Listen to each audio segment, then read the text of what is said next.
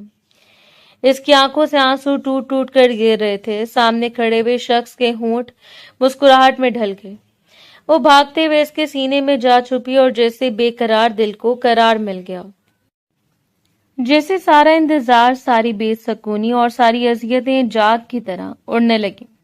یوں پلیز مجھے بچا لیں، پلیز چھپا لیں، مجھے بہت ڈر لگ رہا ہے، منمناتے ہوئے وہ التجا کر رہی تھی اور مقابل نے اسے اپنے سینے میں بھینچتے ہوئے چھپا لیا۔ سکندر شاہ دھاڑتے ہوئے اس کی جانب بڑھے۔ ظفر صاحب بھی آگ بگولا تھے۔ تمہاری ہمت کیسے ہوئی؟ تم جانتے نہیں ہو کہ تم یہاں سے زندہ واپس نہیں جا پاؤ گے؟ اس کا گریبان پکڑنے کی کارے سے اس کے قریب آتے چلے جا رہے تھے۔ سب لوگوں کے درمیان وہ صرف ایک تماشا بن کر رہ گئی اور اسے اپنی پشت پر کھڑا کرتے ہوئے اس نے آگے بڑھ کر سکندر شاہ کے گریبان کو پکڑ لیا، بالکل اسی طرح جس طرح اس دن انہوں نے اس کے گریبان میں ہاتھ ڈالا تھا۔ آپ شاید جانتے نہیں انکل کہ اس عمر میں ہڈیاں کتنی کمزور ہوتی ہیں۔ آپ ایک بار غلطی کر چکے ہیں کاشان ملک کے گریبان میں ہاتھ ڈالنے کی، دوبارہ نہیں۔ اور یہاں موجود ہر شخص سن لے، یہ اینا جہانگیر ہے، محمد جہانگیر کی بیٹی اور کاشان ملک کی بیوی، جس کے باپ نے اسے اپنی مرضی اور رضامندی سے میرے ساتھ نکاح کیا اور پھر اس کا یہ دوگلا تایا اسے لے کر غائب ہو گیا، صرف اپنے مفاد کے لیے، صرف اپنی نفرت کے لیے۔ کیا ثبوت ہے تمہارے پاس؟ جھوٹ بول رہے ہو تم۔ گڑبڑاتے ہوئے ظفر صاحب دھارے، لیکن اس سے نکاح نامہ ان کے سامنے لہرایا تھا۔ یعنی تم نقلی نکاح نامہ لے کر آ جاؤ گے اور ہم مان جائیں گے؟ حد ہے ویسے۔ وہ طنزیہ مسکرائے۔ جی نہیں، میں کوئی نقلی کاغذات نہیں لے کر آیا، بلکہ اپنے اصل کاغذات تصدیق کروا کر لے کر آیا، اور ابھی اور اسی وقت آپ سب لوگوں کے سامنے دوبارہ نکاح کروں گا تاکہ جس کے ذہن میں جو شک ہے وہ غائب ہو جائے۔ اگر مزید کسی کو درمیان میں آ کر ہیرو بنتی دکھانی ہے تو دکھا لے، لیکن باہر پولیس کھڑی ہے، رہتی ہیرو بنتی تھانے جا کر نکل جائے گی۔ یہ وہ حقیقت تھی جسے ظفر صاحب اور ان کی بیگم چھپ نہیں سکتے تھے۔ بدنامی اور رسوائی ان کا مقدر بن گئی۔ بھرے علاقے میں انہیں ذلیل و رسوا کر دیا گیا، اور سکندر شاہ جو صرف دھاڑنا جانتا تھا، جسے صرف چیخنا چلانا آتا تھا، پولیس کے نام اور حقیقت جاننے کے بعد سہم کر وہاں سے نکل گیا۔ اس کا ہاتھ تھام کر وہ لے آیا۔ اب نکاح شروع کریں قاضی صاحب۔ ہم نے ایک نظر اپنی من پسند عورت کی جانب دیکھنے کے بعد اسے ہلکا سا مسکرا کر اجازت دی، اور اس کے کاغذات لینے کے بعد قاضی صاحب نے نکاح شروع کیا۔ ایک بار پھر اسے رضامندی چاہی جا رہی تھی۔ اینا جہانگیر سے پوچھا جا رہا تھا کہ اسے کاشان ملک اپنے شوہر کے طور پر قبول ہے، اور اس نے دل و جان سے قبول ہے کرتے ہوئے اذیت سے آنکھیں بند کر لی۔ یوں لگ رہا تھا جیسے ایک اندھے کنویں میں گرنے سے پہلے خدا نے تھام لیا ہو، اور وہ کیسے نہ تھامتا۔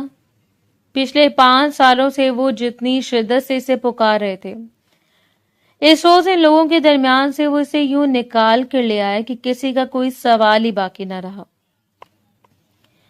خدا ہر ایک کی نیت سے واقف تھا۔ مکافات لکھا جا چکا تھا۔ جو کسی کی بیٹی کے ساتھ برا کرتا ہے وہ اسے اسی دنیا میں لوٹایا جاتا ہے۔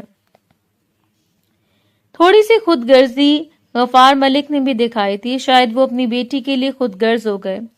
انہیں لگا وہ لڑکی راستے سے ہٹ گئی ہے، چاہے وہ اسے ہٹانا نہیں چاہتے تھے، لیکن پھر بھی اور پھر انہوں نے اپنی بیٹی کے لیے راستہ صاف کر لیا۔ لیکن اب وہ اس لڑکی کو تسلیم کر چکے تھے کھلے دل کے ساتھ۔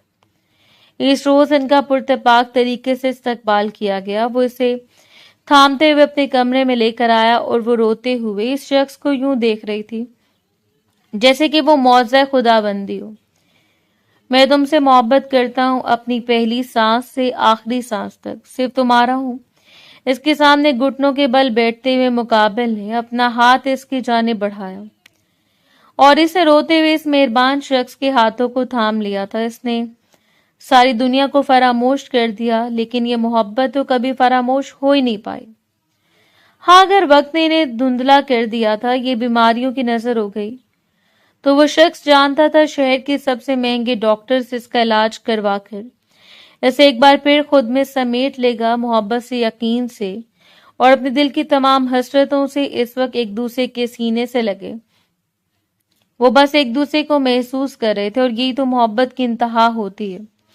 محبوب دور بھی رہا جائے تو خود کو اس کی امانت میں دیا جائے۔